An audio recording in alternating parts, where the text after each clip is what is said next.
Hello, and welcome to Inside Network Marketing. I'm Lynn Clements, and this is part 3 of a 4-part series that I'm doing to really kind of educate you and help you become better equipped to recognize illegal pyramid schemes and to differentiate them between legitimate network marketing companies as well as Ponzi schemes, which was part 2 of the series, and how to delineate them between Ponzi's and pyramid schemes, which were different as we described. And now this is part 3, which is going to help you understand how to spot the offering of illegal securities and how that may come into play here within the MLM space. So the whole idea again here is, like I said in the first video, was to make it so you don't need guys like me or MLM advocates or experts, watchdogs, whatever you want to call us, to help to tell you what to watch out for and which companies are legitimate and which ones are not and things like that. I want to give you the tools where you can do that on your own and to look at any opportunity out there and see where the dark spots are in that particular company's X-ray. And to help to guide your group as well, to help protect them from getting involved with legal scams. I mean, I even in my own situation, I lost a very large a group of good prospects actually to Zeek Rewards, which is going to be the case study we're going to describe in part 4, because they were accused of being all three, in the registered security, Ponzi, and pyramid. But anyway, part 3 here is we're going to focus in on just the securities angle and how that you may see that within network marketing. First of all, please understand that you have to be licensed to sell a security. There are rare exceptions to this, but for the most part, to sell a security, you have to be licensed, and the security itself must be registered with the SEC. For example, stocks. If you're going to sell stocks or sell shares of stock in your company, you have to register that with the SEC, and then the person who actually sells the stock, like a stockbroker, for example, they've got to be licensed to do that. So if an MLM company or an MLM promoter of some kind offers a security, obviously, they're going to be outside the law. Now, what defines specifically a security? What is it that you should look for out there? And how might you find this within network marketing? Well, back in the 1940s, there was a case called the SEC versus J.W. Howey, I believe it was. Anyway, it's called the Howey test. And this is where the SEC really first defined very succinctly what they consider to be a security. And the definition is 3 parts. It goes like this. It has to be an investment of consideration. Now, consideration can be anything of value. Right? It can be gold, it can be chickens, it can be effort. It could even be a promise. I mean, anything of value. Of course, most of the time, it's cash. It's money.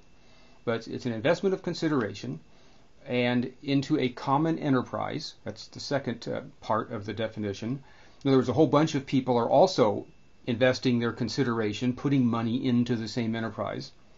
And then the third part is where the income is derived solely from the efforts of others. Now that's a key distinction there. Some might even argue the first 2 prongs of that test apply to network marketing. It's an investment of consideration into a common enterprise. A whole bunch of distributors are putting money into the same enterprise. Of course, I would argue that it's not just an investment of funds. You're actually purchasing something. You're purchasing products. So I don't think they apply, but I've heard the argument made that the first 2 apply. But certainly the third one doesn't. Network marketing companies or network marketing opportunities are not securities because we work our butts off building our downline and maintaining that downline. So it's the effort isn't derived solely from the efforts of others. Whereas if you bought stock or you bought a mutual fund or something like that, then you just put the money in along with a whole bunch of other people, and then you sit back and they do all the work and you see how much money you make. So it's derived solely from the efforts of others. Now, in more recent cases in the last few years, there has been United Housing Foundation versus Foreman. I'm doing that off the top of my head, but I think that's what it is when one wants to look it up. That's just one case I wrote about recently where they've actually taken out the word solely, okay, derived from the efforts of others. So if it's just most of the effort is by someone else to derive that income, it can still be an unregistered security. So it's so that's the key distinction. Now, where does this come into play in network marketing? Well, for example, downline building services. If someone says, pay us a fee, whatever it is, $50 a month, and we'll build your downline for you.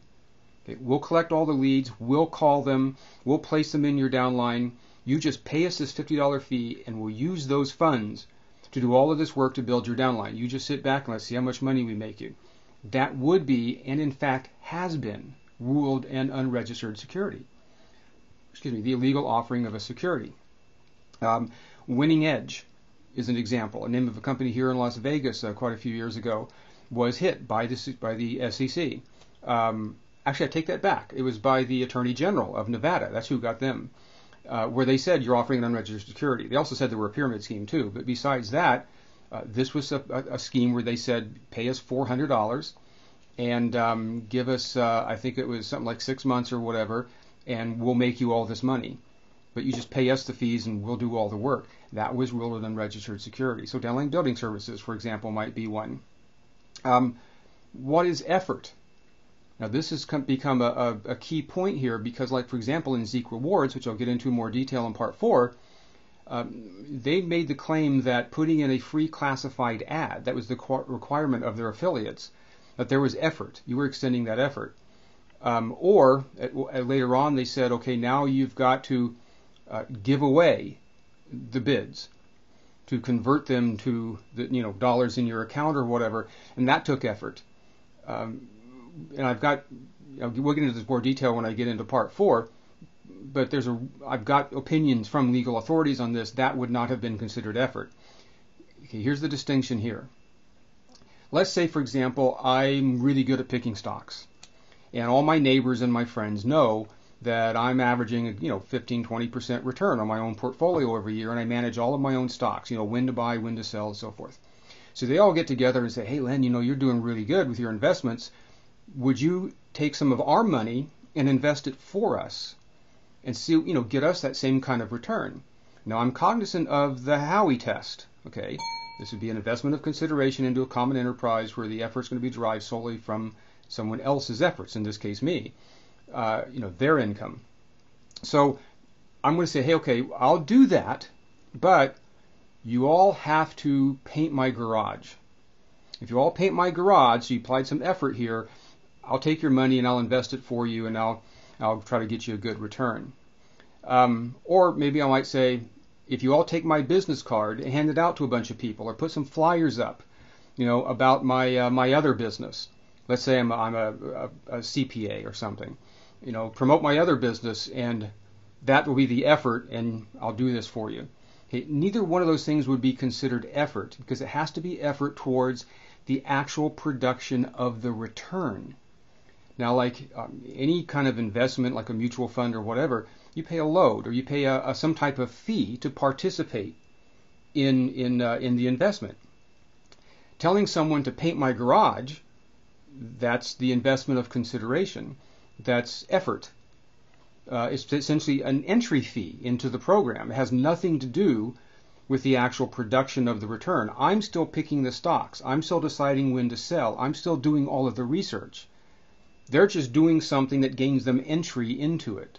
They're handing out the flyers or whatever. That's their fee to participate, but I'm still doing all the work of actually creating the return. So none of that would be considered effort here in this case. So you can't say, well, that's efforts towards the return, because I'm still doing it. I'm still doing everything. Now, if we were all get together like an investment club, and we all decided, based on everybody's collective research, which stocks to invest and which ones to not, that might be different, but that's not the case here. Another example would be if a company offered founders positions. They said, pay us $1,000 and we'll set you up front line to the company, and everything that forms is going to be under you.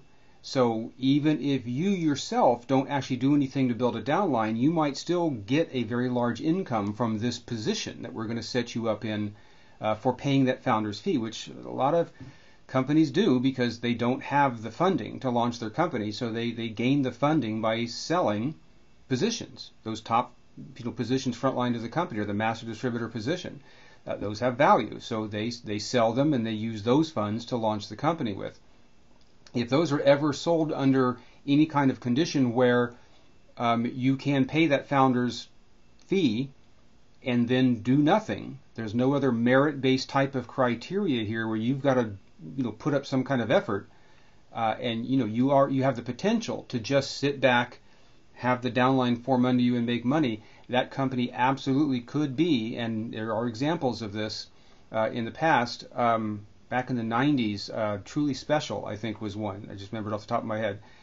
Mike Cooper, same guy that did Renaissance, the tax people, who ended up going to prison for it.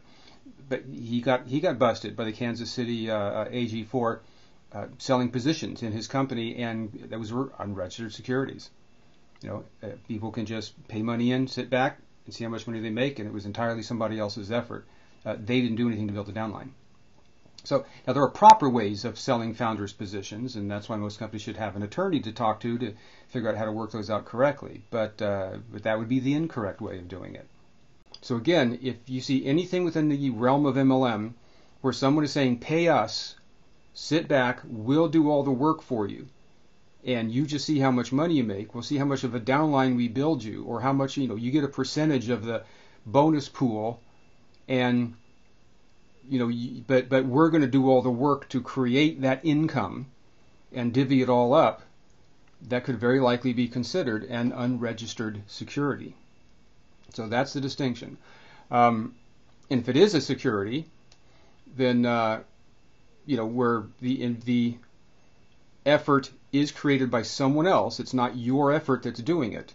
Like, for example, in Zeek, it wasn't your effort to actually create those returns, then that's why the SEC accused them of being an unregistered security. So there's a couple of examples of how that can come into play. Now, the security angle, of course, is much less common than the Ponzi or the pyramid, but those are the three things you'll usually see companies get hit for, and hopefully these last three parts have given you some good tools to kind of look for and how to distinguish legitimate network marketing opportunities from pyramid, Ponzi, and illegal securities.